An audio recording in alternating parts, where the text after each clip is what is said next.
Yeah, hi, my name is Ahmed. I come from the glorious country of Iraq, and I'm a born Muslim. My problem is that I practiced Islam when I was... Brother, first we request questions from the non-Muslims. Once all the questions from non-Muslims are over, inshallah, we'll give you a chance. Yeah, but I'm telling you my problem, Ali. Okay. But you said you're Ahmed and you're a born Muslim. I am born Muslim. But now are you a Muslim or not? I'm agnostic. Oh, so now you have left the religion of Islam. Yeah, I'm confused. Okay, fine. If you have left the religion of Islam, you can ask the question, brother. Okay. So my question is, how come I don't have the faith that you and the other Muslims have and some of my friends, even though I practiced Islam a lot and I even did Umrah, but I still do most of the sins that are forbidden in Islam, and I sometimes am lazy to do the prayer and the other subjects we have to do in Islam. I have read many books about other religions and conspiracy theories and documentaries and such. I even have seen your own videos on YouTube, and there are many questions that go around my head about Allah and the Messenger and Muslims in general. And basically the most important question is, you said in one of your debates or questions that Allah is the creator and He's uncreated. But I have realized, how can the uncreated exist? And if He exists, how can we notice Him? How can we see Him or hear Him or feel Him or know of His existence if He's uncreated in our own dimension or so? That's one of the questions. Brother Ahmed said that he is a born Muslim. He comes from Iraq. He read the Quran, he read the books, but he commits many sins. He believes maybe sometimes he's agnostic and he's lazy for praying. Brother, before I answer your main question, if you do sins and if you're lazy for praying, that does not make you a non-Muslim. As long as you believe that praying is fard, sometimes you miss, it's a sin. It's a major sin that you sometimes don't pray, but that doesn't make you a non-Muslim. If you say praying is not required, then you're doing kufr. But if sometimes you do sin, sometimes minor sin, sometimes major sin, it is haram, it's forbidden, but that does not throw you outside the fold of Islam. There are sometimes waswasa of the shaitan asking you, you're a Muslim, but this is wrong in Islam, this is wrong. And it does deviate the person's mind. At that time, maybe your iman may be low. But these things should not make you consider that you're non-Muslim. Regarding a question that I mentioned in my speech, and you're right, that Almighty God is the creator, but He Himself is uncreated. You ask the question, how can the uncreated, how can we see the uncreated, and how it's possible? Allah subhanahu wa ta'ala is Khaliq, is the creator. And by definition, He's uncreated.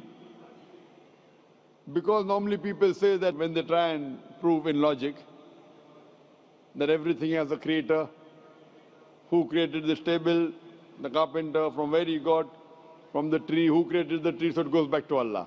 So when many of the people try to convince an atheist, they try and say that everything has a creator, and then they get trapped when the atheist asks him who created Allah. So if you hear my tapes, I never go that way. I ask the atheist that how did you come to know about the universe? How did you come to know about the functioning of the stars, of the sun? And he says, and goes back, that the creator. So it's the vice versa. So if you know how to deal with logic, you don't trip over this problem with the atheist trap, the Muslims or the believers, by saying who created Allah. By definition, Allah is uncreated. And if you ask the question, who created Allah? If you have heard my tapes, I give the reply, that suppose a person comes and says that my brother John. Yeah, I know, I saw that, I heard that's funny, but I mean, how does he exist if he's uncreated? Not that is Allah. Yeah. That's the difference between you and Allah. How does he exist? Means he was existing. He doesn't have a beginning. You and I have a beginning, that's human being. So that is the difference between us and Allah. You can't say that Allah has to be like us. If Allah is like you and me, why should we worship Him?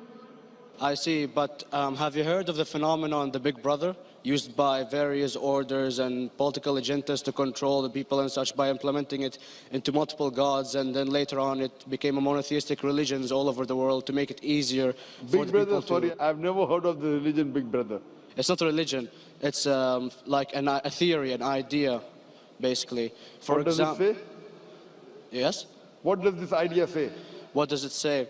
Is that when you have a big brother, it's easier for you to live life. When you have someone watching you the whole time, understanding you the whole time, protecting you the whole time, being with you the whole time, and you can talk to him, although he never talks to you back, maybe in your dreams, due to your mind and such, it's easier for you to live.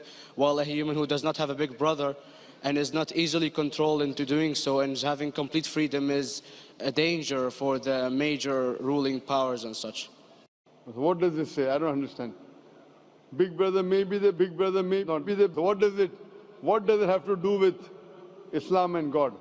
What does it have to do? Because basically Allah is watching you the whole time. So you want to say that Allah is like a big brother? Indeed, you use him for your protection so you won't be scared. You know what I mean? See, this is the hypothesis. Hypothesis. If you have heard, how do I convince an atheist? If you have heard my answer, that you said that you're agnostic, you're atheist. Yeah. So first thing I do to an atheist is I congratulate him. What? I congratulate him. Have you heard my answer of atheist? Yeah, you congratulate them and stuff. But I haven't seen your debates with the atheist. I just saw your answers on some questions. Fine, so you haven't seen the answer of atheist? No, but I've seen your debate with David William Campbell. And that's William Campbell is not an atheist. Yeah, yeah. Now when an atheist tells me he does not believe in God like your theory of Big Brother, yeah, and if you believe in that theory, I will ask you, first thing I do to the atheist, I congratulate him. You know why? Yeah, because they think and they don't follow what their parent does and such stuff like that. No. I congratulate him because he is not doing blind belief. The other people are doing blind belief. He is a Christian because father is a Christian. He is a Hindu because father is a Hindu. Most of the Muslims are Muslim because father is a Muslim. He is thinking. He says there is no God. He has said the first part of the Islamic Shahada, La ilaha. The reason I congratulate him is because he has said the first part of the Islamic Shahada, Islamic Creed, La ilaha. The only thing I have to do is illallah, which I shall do inshallah. So if you have heard my answer, an atheist becomes an atheist because he believes in science, he believes in logic. Or I ask him that if an equipment is bought in front of him, which no one in the world has ever seen, and if the question is asked that who will be the first person who will be able to tell you the mechanism of this new equipment, what is the answer? Of course, he's going to tell you the producer or the maker of this equipment. Creator, producer, maker. So when we ask him questions that how did this universe come into existence, he will talk about the Big Bang. This what we're going to talk is already mentioned in the Quran 1400 years ago in Surah Anbiya chapter number 21 verse number 30. Avalam yaral lazina kafaru anna samawati wal arda kanat ratkum fataqnahuma. Do not the unbelievers see that the heavens and the earth were joined together and we clove them asunder. This what you came to know 50 years back is mentioned in the Quran 1400 years ago. Who could have mentioned that? Well, in various civilizations in like 2000 or 5000 BC before Islam came or Christianity itself, there was various civilizations that are good in astronomy and they know more about our solar system than we do now, sadly. Brother, your knowledge of science is little, not in-depth. I do agree. There are certain things which were known as hypotheses. For example, we came to know, we were proved that the earth was spherical in 1577. I know that in 6th century BC, there were Pythagoreans who believed that the earth was spherical. But the same Pythagoreans who believed the earth was spherical also believed that the earth was the center of the universe, which is wrong.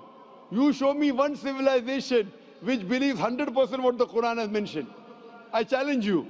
What you say, so do you mean to say there was a person who said, okay, this civilization, out of 100 things, these 2 things are right. Out of 100 things, these 5 things are right. Out of this 100, and picked and chose. Who can do that? No one besides the Creator.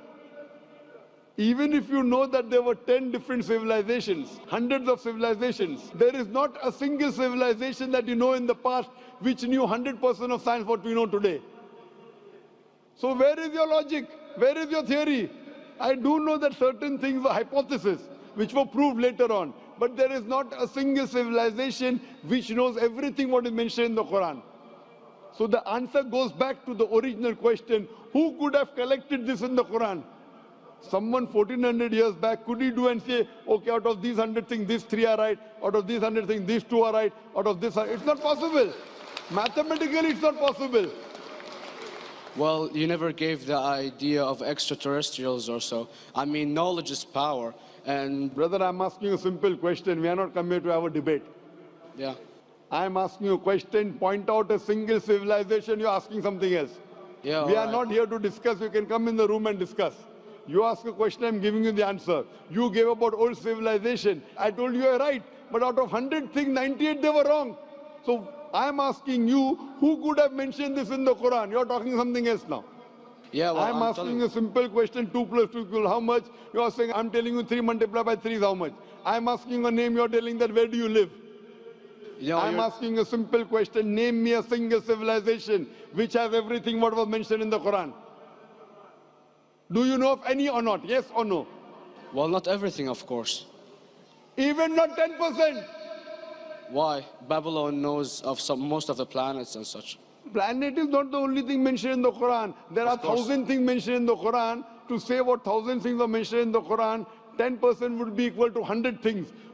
Did Babylonian civilization knew about 100 things mentioned in the Quran? No, because they You don't cannot. have the IQ They level knew of that. 5 or 6 things. In percentage wise, very small. So Of course. who can be the author of the Quran besides the creator to know what is right, what is wrong? Today science has established the hypothesis mentioned by Babylonian so many centuries back is today proven. So these were hypotheses in the past, which out of them many have been rejected, some have been accepted. So to collect all which is 100% correct has to be from the creator and no one else. Hope that answers the question.